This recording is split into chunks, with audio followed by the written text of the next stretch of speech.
Hey, David Brewster here with New Brewster's Millions of Rants, and this is Jakey Lee's Fills of Fury. And I realize the title I've given this lesson makes it sound like a Bruce Lee movie, but we're definitely talking about Jakey Lee, which Jakey Lee is totally a badass, just like Bruce Lee. But I've had a lot of requests to feature more of Jakey Lee's music, and there's 3 for All episodes, chord play episodes here on my channel. Definitely, a huge influence on me. I've been a Jakey Lee fan since I was a teenager in high school. So if you're a Jakey Lee fan or you want some insight into some of these, furious fills from him, buckle up. Here we go.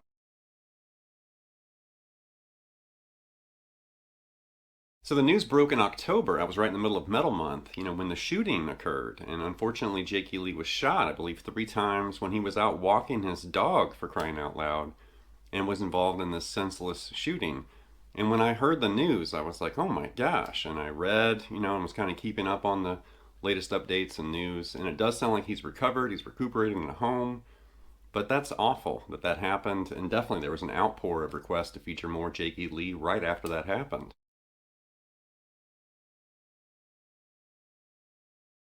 So this episode is going to be different than some of the other lessons I've made for Jakey Lee, and we're going to basically attack his fills, or his fills of fury, as I've called it. And there's lots of examples of this, in Jake's career, with Ozzy or Badlands, Red Dragon Cartel. Definitely, Jake serves up great fills in his music. And there's lots of other, guitarists we could look at. Eddie Van Halen and Randy Rhoads and plenty of other players have great fills too. But I definitely remember when I was a teenager, obsessed with Van Halen and Randy Rhoads, and I really started to check out Jake. And I'm going to kind of recreate something that happened with me when I was a teenager in this episode. And I distinctly remember listening to Center of Eternity from Bark at the Moon, and that song's packed with fills. So I'm going to recreate, or try to recreate, something that happened when I was a teenager in this lesson, and I'm going to basically approach and attack the fills in that song. So if you're a Jakey Lee fan, if you're a fan of Bark at the Moon, the album, or if you're a fan of Center of Eternity, buckle up. Here we go.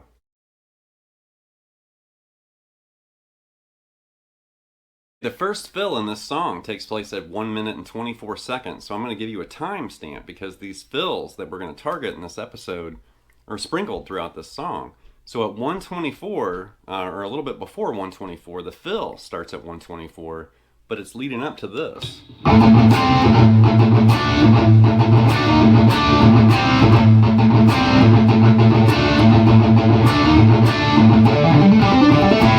And there was that first fill right there.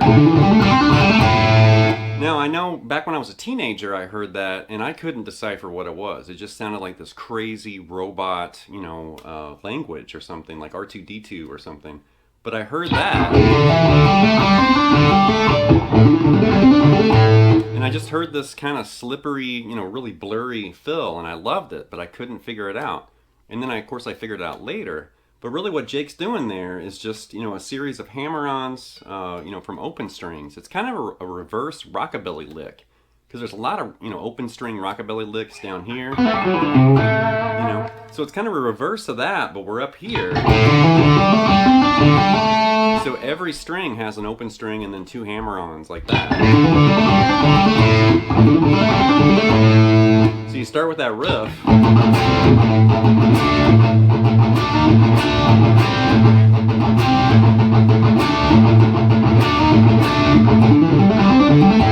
And there's that fill right there.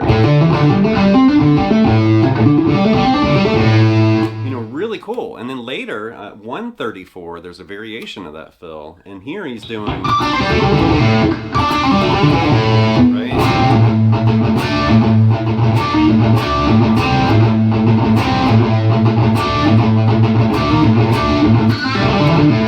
And there he's basically double picking that D note, and then he's doing pull-offs to those open strings. Right?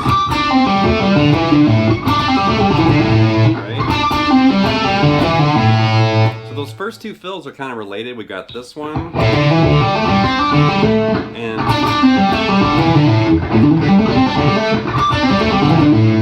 so that's the beginning of these fills of fury right here. A little further in the song, 206, you're going to hear Jake do this. Right there. And just think A, minor pentatonic, A blues, and he's doing kind of a squeal on that D, a bend and release. And then just come down A blues, A minor blues. Like that. Kind of a typical fill, but really a tasty one. Okay, the next fill takes place twice in the song, at 2:34 and also at 4:37, and it's kind of an A blues string skipping idea like this. One more time. And right there, it's really crafty. So, you know, B to E flat, and then you're going to string skip and reach over and grab that A up there on the high E. And then you're going to come down, you know, grab the blues note there, the flat 5, that E flat, D to C. And then do that D to C down to that A. And you're doing like that. So after that string skip, you're coming down, you're going to catch that other, you know, pull off right there. And then that C, A to that G. And once again, it's just crammed in that little opening space. One more time. And that actually happens twice, like I said, at 2:34 and also at 4:37. All right, next up, this one takes place a little bit further in the song at 2:48, and now this is an E minor blues fill, like this. One more time.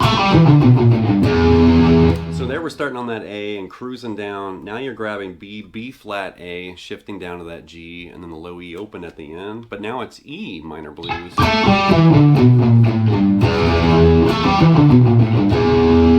Kind of a stock fill, but definitely a tasty one hiding in that song. So all the fills I shared so far took place before the guitar solo, and then all the fills I'm going to share now take place after that guitar solo in the middle of the song. This takes place around 4 minutes in the song, and we're doing...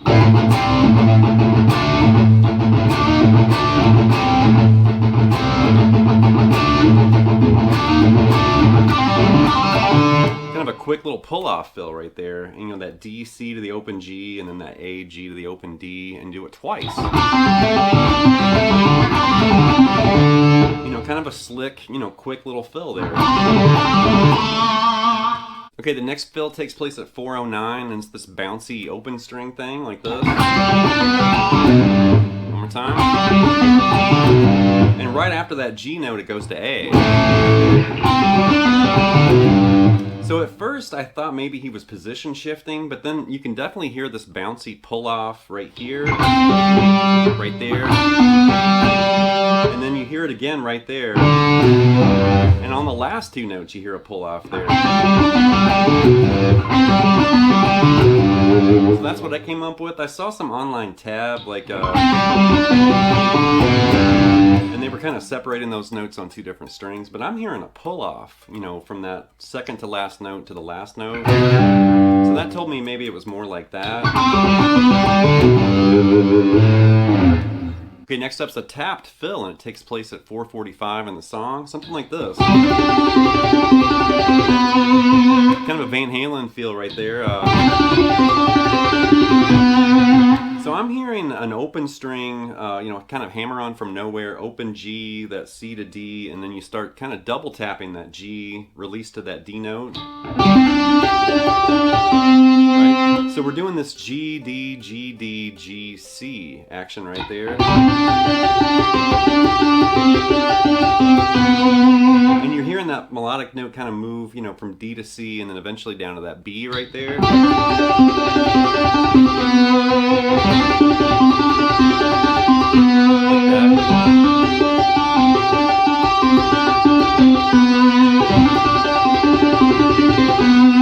Once again, kind of reminds me of Van Halen big time, but that's Jake's, you know, kind of tapped fill right there. So cool. All right, the last fill I'm going to share from this song takes place at 4:54, and I definitely remember the first time I heard this song and I heard this fill, I thought he was doing some crazy, like Ice Cream Man, Alan Halsworth kind of stretching, like this.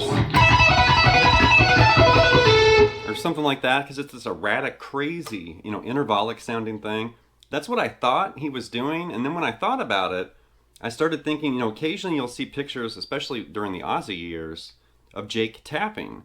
And when you really listen to it, it doesn't sound like it's picked and pulled off. It almost sounds like taps. So then I started playing with...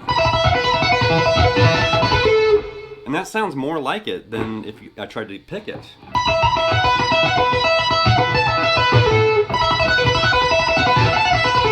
You or something like that. It's this spastic, crazy, erratic, Alan Holdsworth sounding thing. So if you don't want to tap it, you can, stretch like that.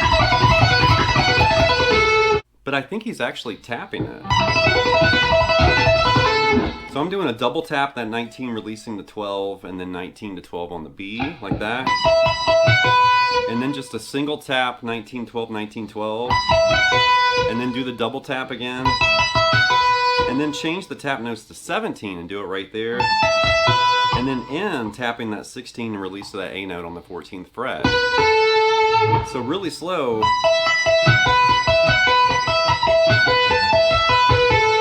Something like that. And when you listen to it, notice how just erratic and crazy it sounds. It's cool,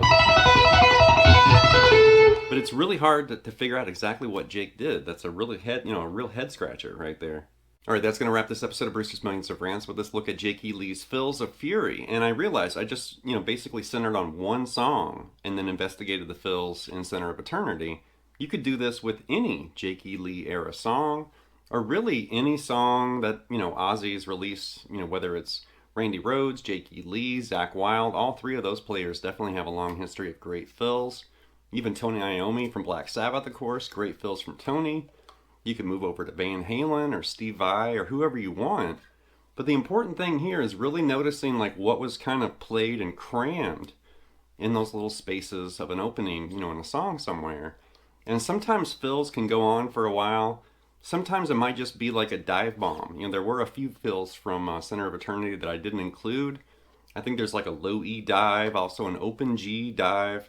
So I didn't include those. There's some pick scrapes in there too. I didn't include those fills. I was actually looking for performed, like notey fills instead of just noises and stuff. But definitely Jake's a legend. I've had a ton of requests to feature, more of his music. And I wanted to put this together not only to, celebrate him and his music and wish him well after the shooting incident, but then also, I definitely remember sitting in my bedroom listening to this exact song and was really analyzing and listening to those fills that he laid down. They definitely, blurred my ears. Like, what was that? And I rewind it and tried to play it. But there's just something real magical about those Ozzy albums with Jake E. Lee. So anyway, leave some feedback and comments. Please subscribe to Night Lessons. I'll be back before you know it with more content and material. Thank you.